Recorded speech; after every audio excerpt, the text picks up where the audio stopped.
Lao. Amadino wana ngai horamni. Oigina chomyeta chinbiro.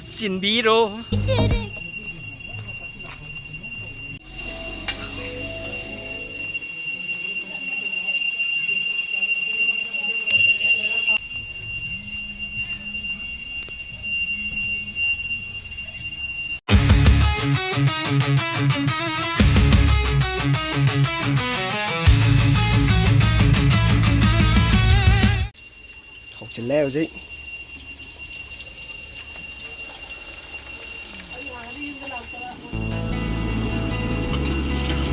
Học đây là he.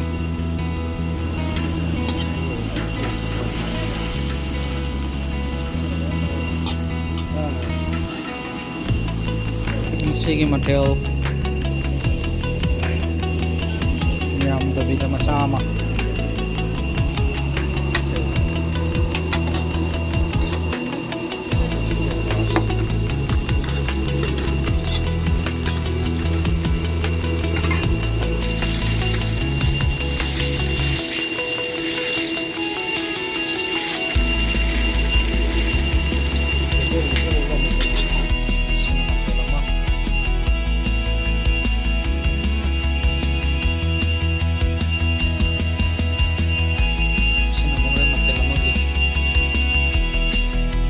Machado, itu lagi berang kira.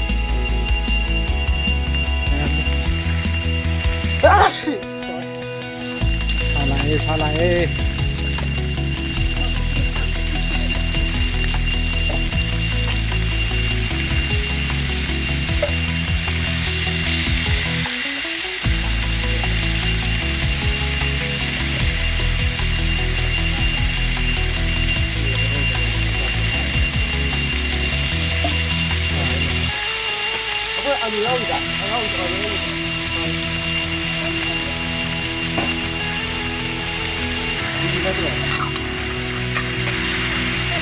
Mati. Lele.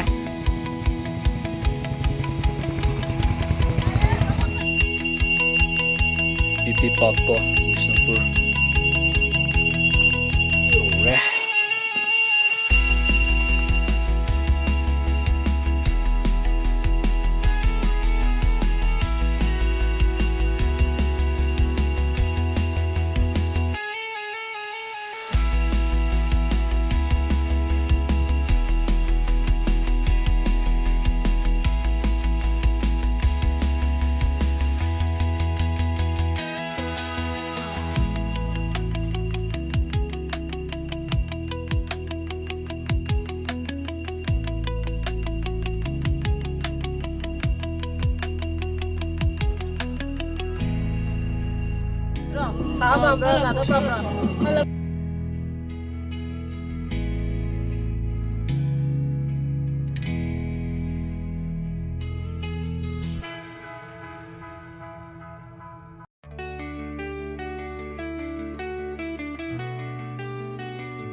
Pipi Papa, Bishnupur.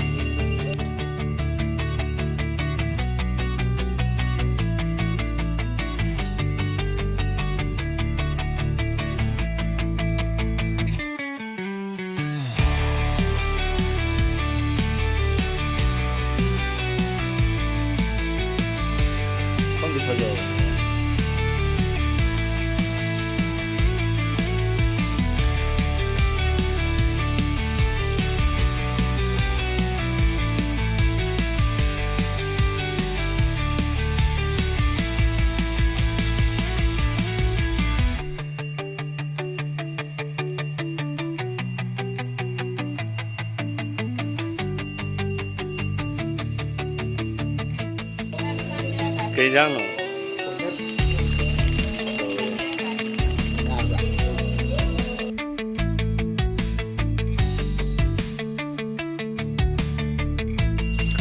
Hello mayam. Ngasigi block ngau sidiko. Sida akoigi lunch ama senba Pipi Park ta. Pipi Park Bishnupur. Ai marakta sum ulakiko. Mafam yam phajabane ba. Mafam ni ku phajam tawbane. ꯚꯤꯗꯤꯑꯣꯁꯦ ꯅꯝꯒꯦ ꯍꯥꯏꯕꯗꯤ ꯁꯨꯡꯐꯪ ꯐꯪꯗꯕ ꯇꯥꯏꯃꯤꯡꯁꯦ ꯑꯗꯨꯒꯤ ꯉꯁꯤꯗꯤ ꯐꯪꯉꯦ ꯃꯔꯛ ꯇꯣꯂꯛꯀꯦ ꯑꯗꯩ ꯀꯩꯅꯣ ꯏꯟꯖꯥꯡ ꯀꯟ ꯊꯣꯡꯉꯤꯕ ꯁꯨꯝꯅ ꯌꯦꯡꯃꯤꯟꯅꯁꯤ ꯀꯤꯂꯣ ꯃꯄꯨꯝꯗꯨ ꯍꯥꯞꯈ꯭ꯔꯣ ꯀꯤꯂꯣ ꯑꯃ ꯅꯠꯇ꯭ꯔ ꯑꯃ ꯍꯥꯞꯄꯣ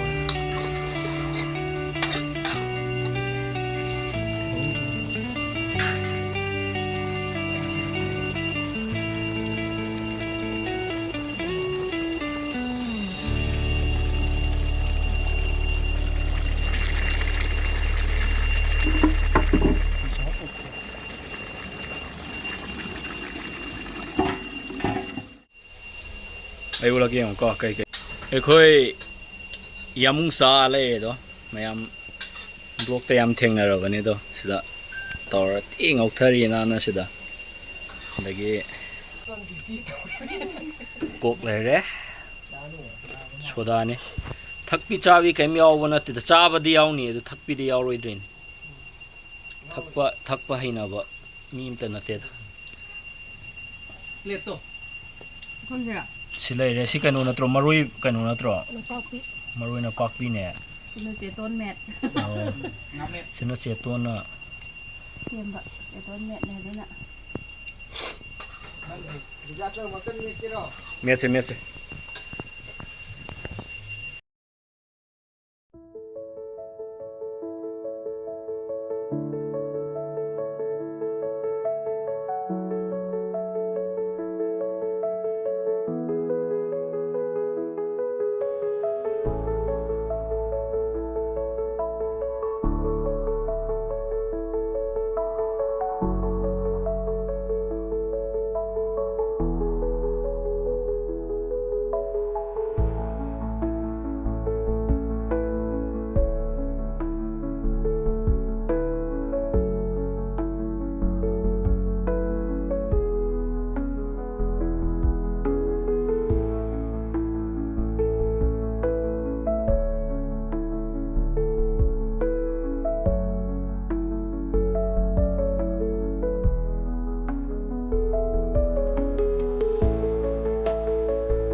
ꯑꯁ ꯐꯖꯔꯦꯍꯦ ꯁꯤꯗꯤ ꯃꯨꯜꯂꯦ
ꯏꯁꯤꯡꯁꯨ ꯀꯩꯝ ꯋꯠꯄ ꯅꯠꯇꯦꯀꯣ ꯏꯁꯤꯡꯁꯦ ꯌꯦꯡꯉꯣ ꯁꯤ ꯇꯥꯏꯁꯦ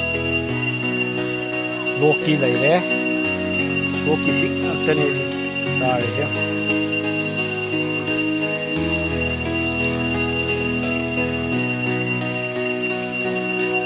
ꯆꯥꯎꯔꯥꯛꯄ ꯑꯃ ꯁꯨꯝ ꯎꯠꯂꯛꯀꯦꯕꯀꯣ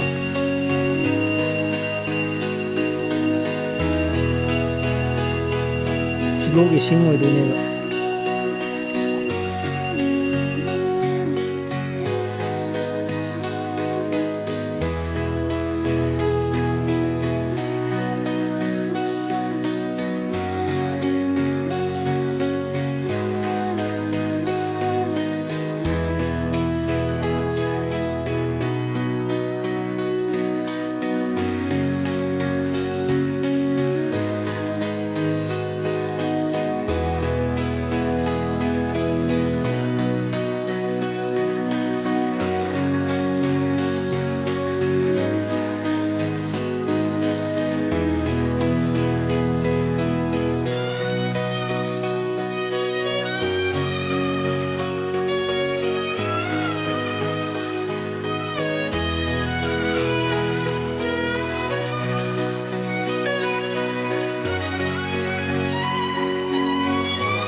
Sila ngasay lakamdina sida oidineba makhagi silaise sida oidineba sila mathaki oidine chatpabudi yari ngamdre ware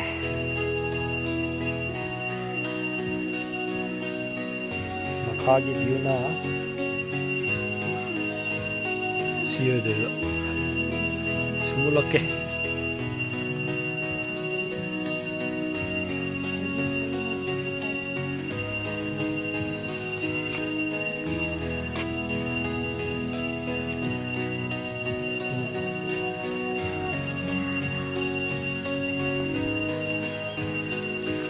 sina makhagi kumakpagi view lai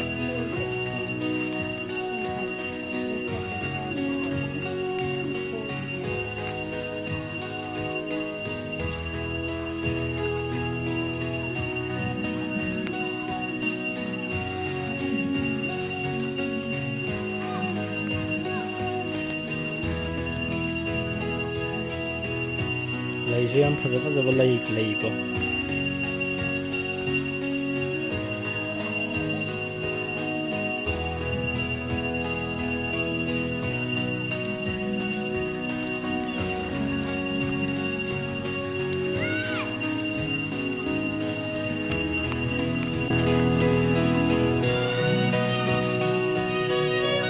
sina mathate karakpana right view odeba makhali kumagana left view odeba left view je som sai ka so lambi chatpam ama lai ko masali som sai ka chatpa ya ba de khoina slide kan middle gi lambi loi de ni ba da mo si lambi masang ni se si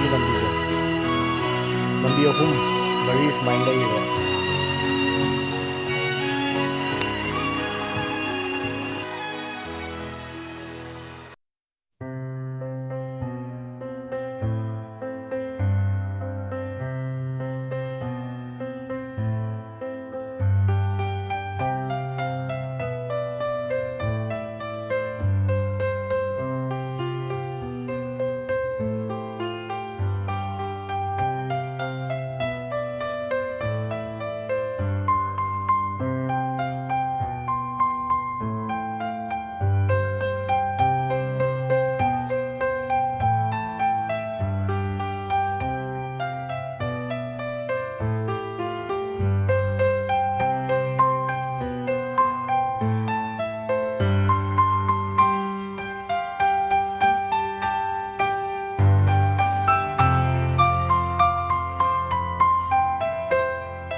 Sila ito.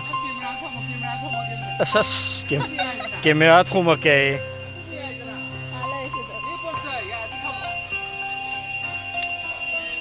Sila ito. Masa maugat hadokta na tawri siya. Asas mo ide mama. Ha, tawri na. Kamoy ka, tingnan na.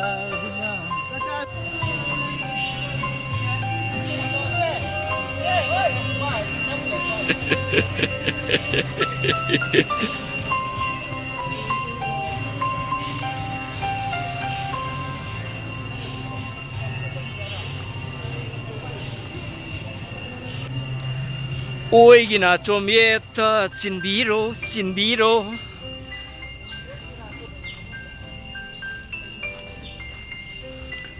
Koye ka sige gari kanogi pipi pakki hai tare sige changak pada khoigi gari kanu do go pak to phamai tare ko gari pak to go sing mi su ulake ba ko tema em meng mina si